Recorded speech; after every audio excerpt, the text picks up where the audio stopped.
Well, 3,000 kilometres later, I think it's about time I did a review on my Cinelli Superstar Disc frame. In the video, I'll show the build and what I think of the overall performance of the bike.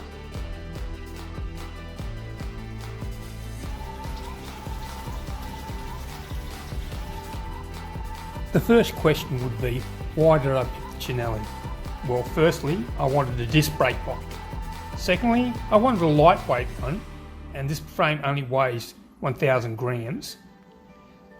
Thirdly, I wanted something that still had racing geometry, which is what this has, but still has a compliant ride.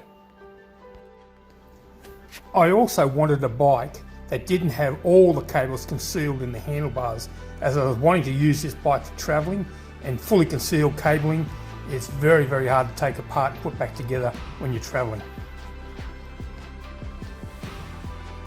On group set selection, I had two criteria. One, it had to be mechanical for easier operation and servicing while you're travelling, and two, a reasonable price set. So obviously Shimano Ultegra comes into play straight away. The only changes I made to this group set was I put in the long cage rear derailleur, which allows me to run a 32 tooth rear cassette so I can have easier climbs, and the second change was I changed the rotors to dual race rotors purely for cosmetic appearance. They had a black centre and it matches the bike better. Chain rings were 50-34, running 170mm cranks, which is unusual for me. Normally I run a 175, but I thought that on this bike I would try 170s for a change, and it's worked really well. To avoid the dreaded bottom bracket creak that you normally find with BB86 bottom brackets, I installed a Wheels Manufacturing screw together alloy bottom bracket with angled bearings. This is a very, very smooth bottom bracket with very little maintenance issues whatsoever and no creak.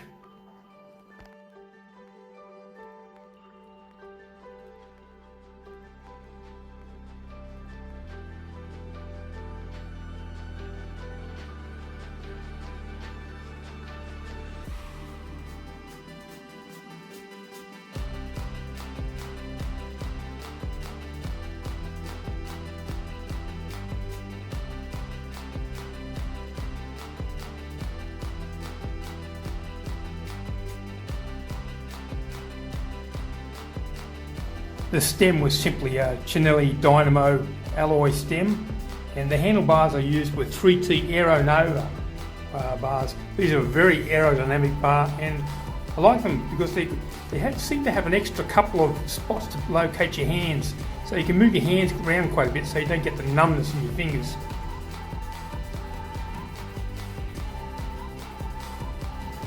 Saddle choice was a Pro Logo Scratch 2 with NAC rails. As with everybody, saddles are just a personal choice. Some saddles fit some people, some saddles don't. As this bike would be used for touring and racing, my pedal choice was quite simple. I decided on a set of Favero Asiomo Duo power meter pedals. These pedals are exceptional, very accurate, very easy to charge with the rechargeable batteries, and can be moved from bike to bike without any problems whatsoever.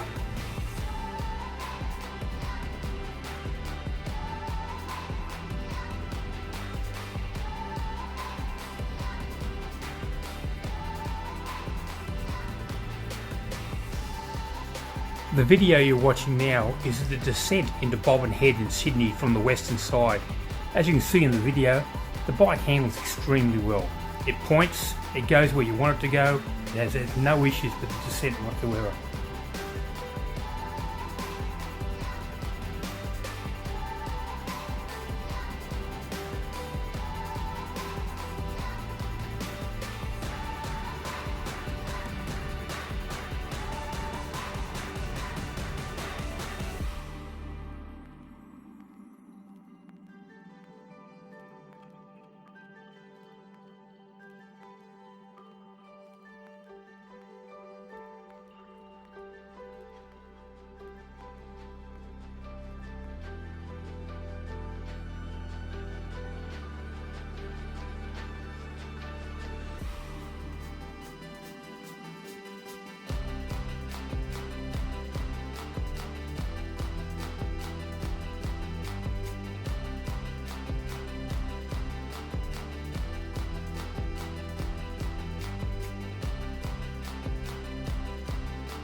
As for climbing, the bike is light and feels lively and responds very well to input through the pedals.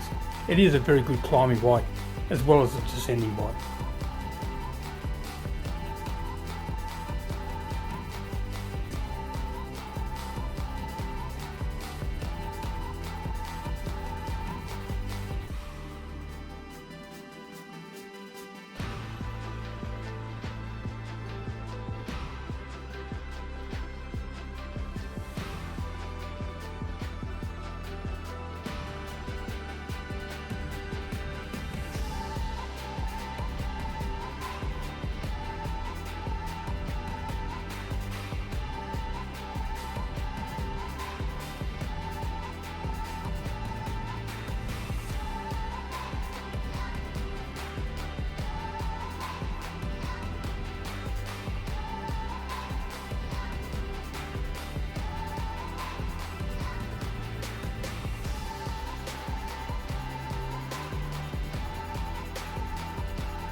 I recently took the bike to the Chiang Rai Classic held in Chiang Rai in northern Thailand.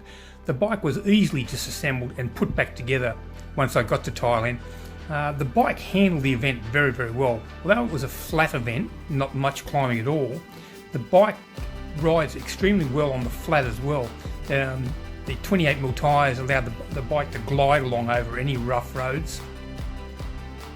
And I managed to finish the event averaging 35 kilometres an hour for a 120 kilometre event, which is not too bad considering I'm over 60.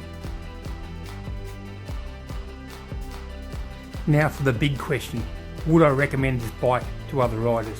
Yes, certainly I would. It handles extremely well, it's light, it's fairly unique. You don't see a lot of them around, so you're not riding a generic frame that everybody else seems to be riding in the big name brands or a Chinese copy. It is a very good quality bike. The finish is extremely good, the handling is great. It is definitely a bike I would recommend to other riders.